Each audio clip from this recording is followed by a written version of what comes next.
pessoas que expõem todo tipo de dor, que existe algo que tem trazido muita dor e muito prejuízo no reino de Deus e diz respeito à forma como as pessoas acabam se escandalizando com determinadas circunstâncias que afetam a sua fé. Eu quero falar a respeito de uma fé que sobrevive a tudo.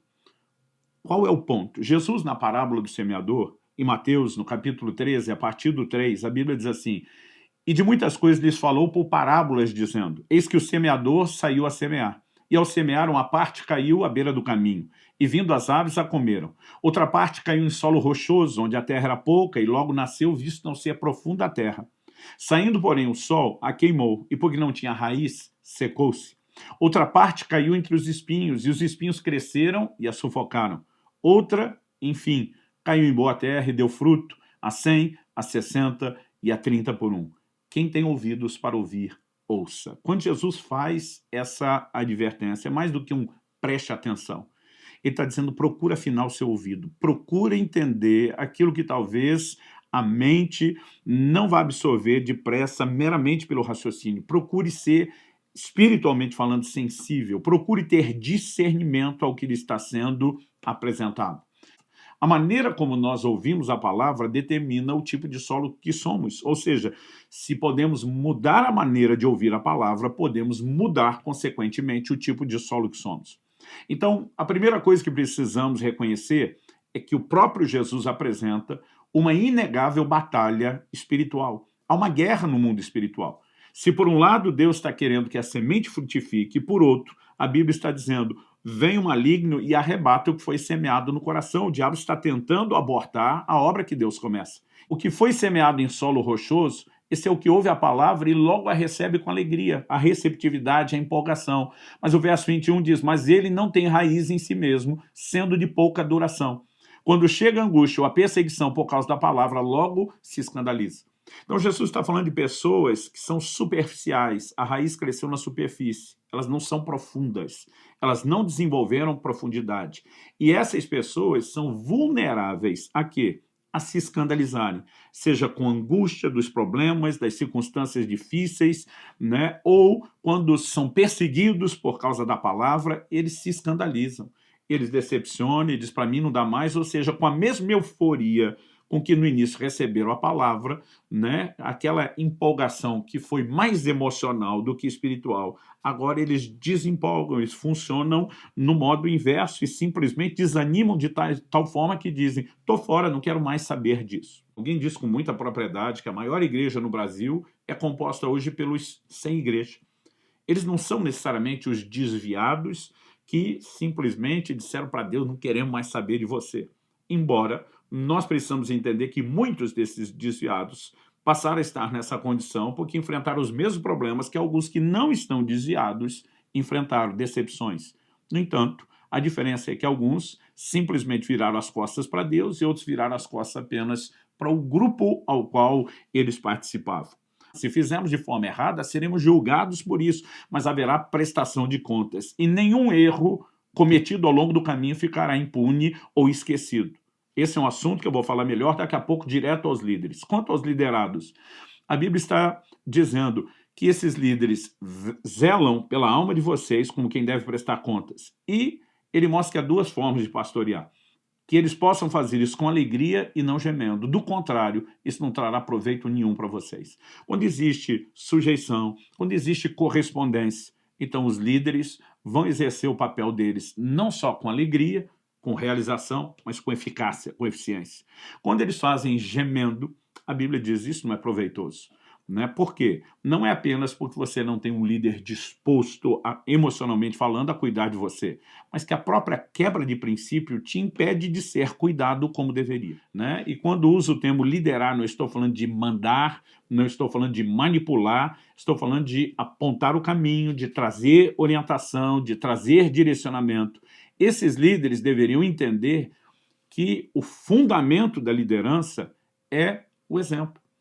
Nós olhamos para o próprio Jesus em João, Evangelho de João, no capítulo 13, no verso 15, quando Nosso Senhor está lavando os pés dos discípulos, ele não fez apenas uma coisa que era exclusiva dele e ponto final. Jesus diz assim, porque eu lhes dei o exemplo, para que como eu fiz, vocês façam também. A liderança, de acordo com o ensino de Jesus e de toda a Escritura, ela deve ser baseada no exemplo.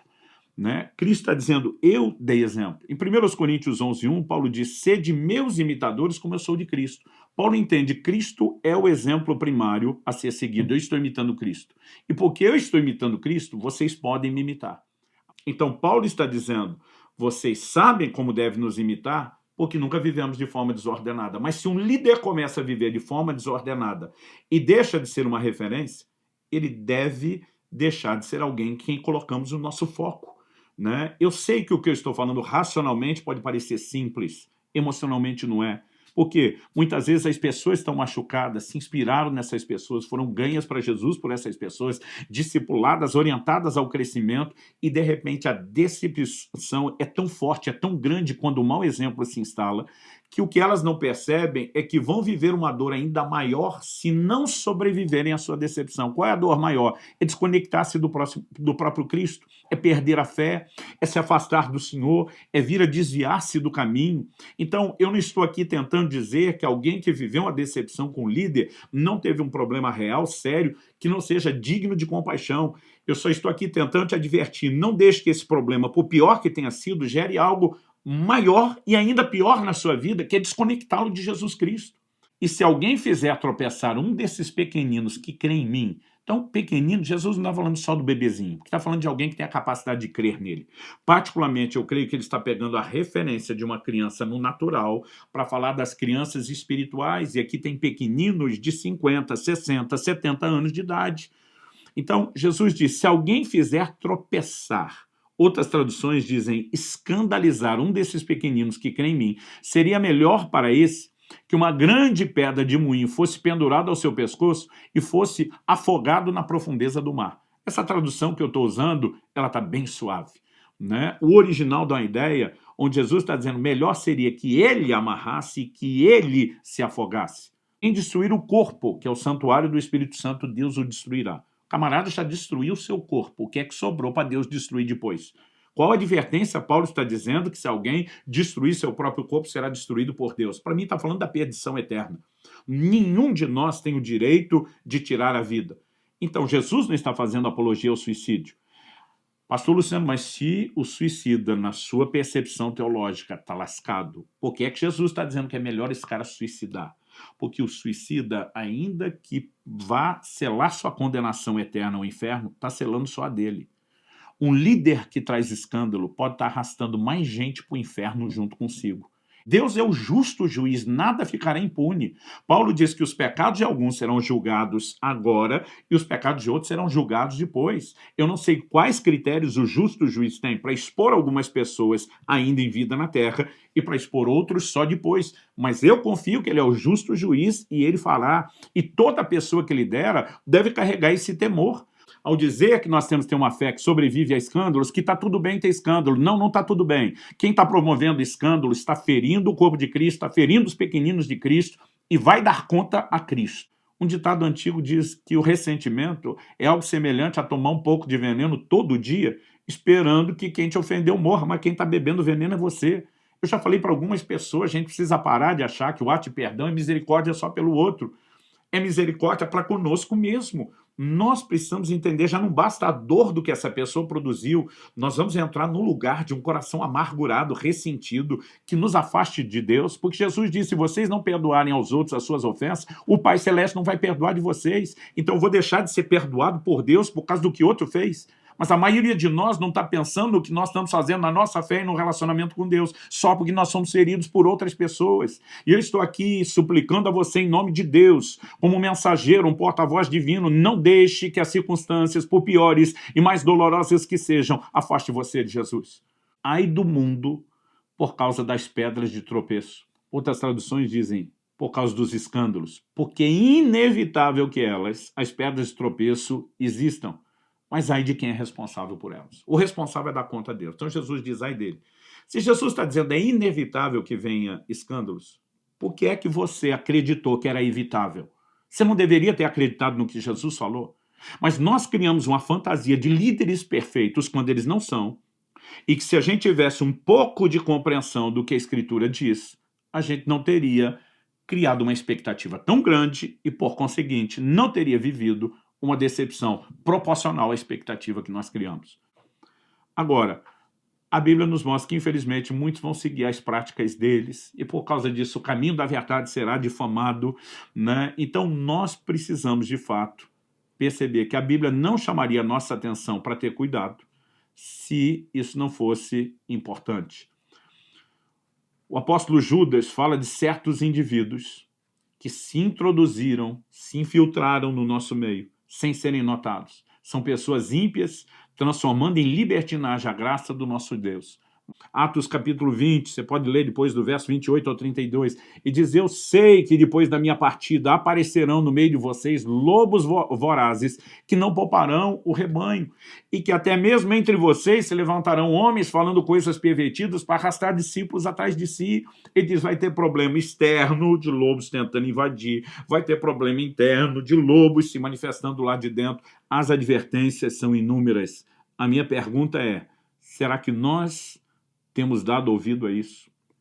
Eu não estou dizendo que nós vamos olhar para todo mundo com absurda desconfiança.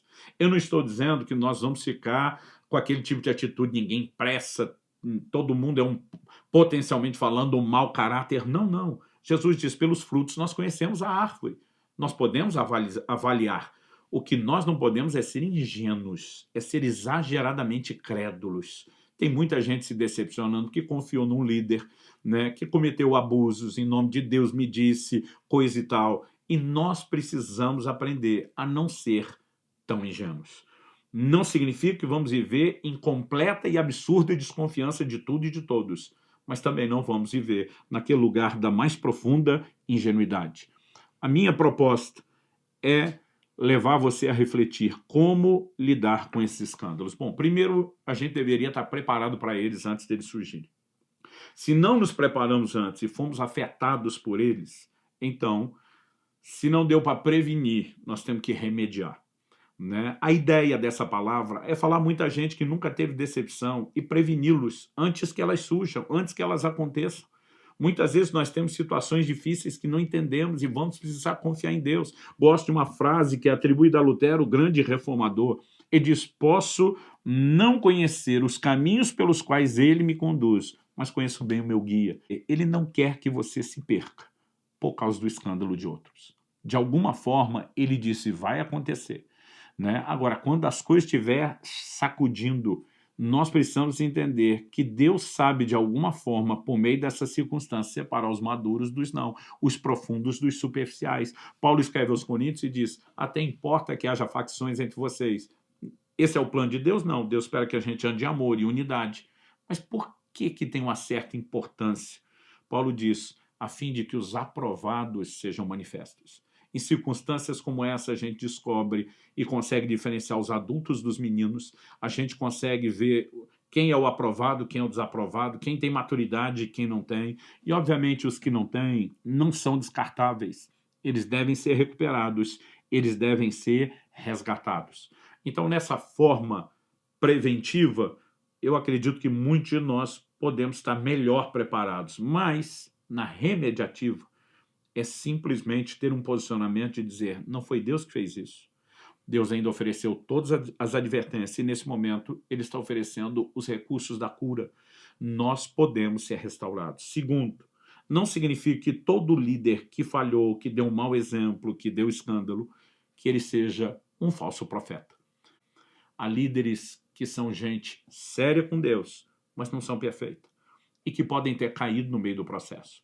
Quando eles caem, nós tiramos os olhos deles e, como diz Hebreus 12, olhamos atentamente para Jesus, o autor e o consumador da nossa fé. O que significa o autor e o consumador? Jesus começou a fé, ele termina. Eu não vou deixar um líder cair ou terminar a minha fé. É Jesus que começa e termina. E quando ele termina, quando o processo estiver completo, e vai garantir a minha salvação eterna. Então, não posso deixar ninguém abortar isso. Agora, mesmo esses líderes que não são falsos profetas, eles deixaram de ser referência. É aí que entra a disciplina bíblica, uma mensagem que não é mais pregada nos nossos dias. Disciplina não é punição para quem pecou. Pensa comigo, se a pessoa que pecou se arrependeu diante de Deus, às vezes já se arrependeu diante das pessoas, da família, da igreja, foi perdoado por todo mundo. Aí as pessoas pensam, agora vão discipliná-lo, tirá-lo do ministério, estão punindo ele. Não, não estamos punindo. Como vamos punir alguém que Deus perdoa? Agora, a disciplina é bíblica. Então, nós tiramos a pessoa da liderança, porque quando ela caiu, ela perdeu o exemplo.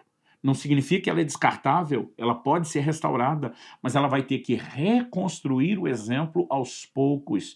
E por meio de um novo bom exemplo, que o anterior foi comprometido, ela vai reconquistar a confiança e a inspiração. E nós vamos poder, de fato, olhar e dizer, superou, está comprometido com Deus, nos inspira novamente. Então, a disciplina é importante para poupar o rebanho, não para punir o líder.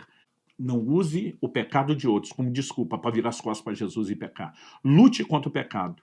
Se necessário, até o sangue. Que até o sangue? Morra, mas não se entregue para o pecado. Não vire as costas para Deus. Não se volte para o mundo e não use nada como desculpa. Em outras palavras, tenha uma fé que sobreviva a tudo.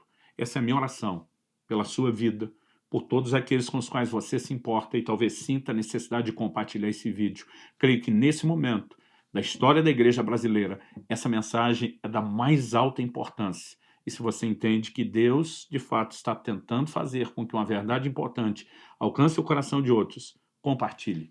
Não estamos preocupados com visualizações ou curtidas, mas que corações feridos possam ser alertados sem que a dor deles seja desprezada, mas que entenda que o nosso amor, a nossa compaixão e empatia não vai ser só dizer tadinho de você, vai ser dizer, meu amigo, volta para Jesus, levanta, sacuda a poeira, vamos buscar restauração e não vamos deixar que isso te mantenha longe de Deus. Essa é a minha oração, é o meu desejo sincero, em nome de Jesus.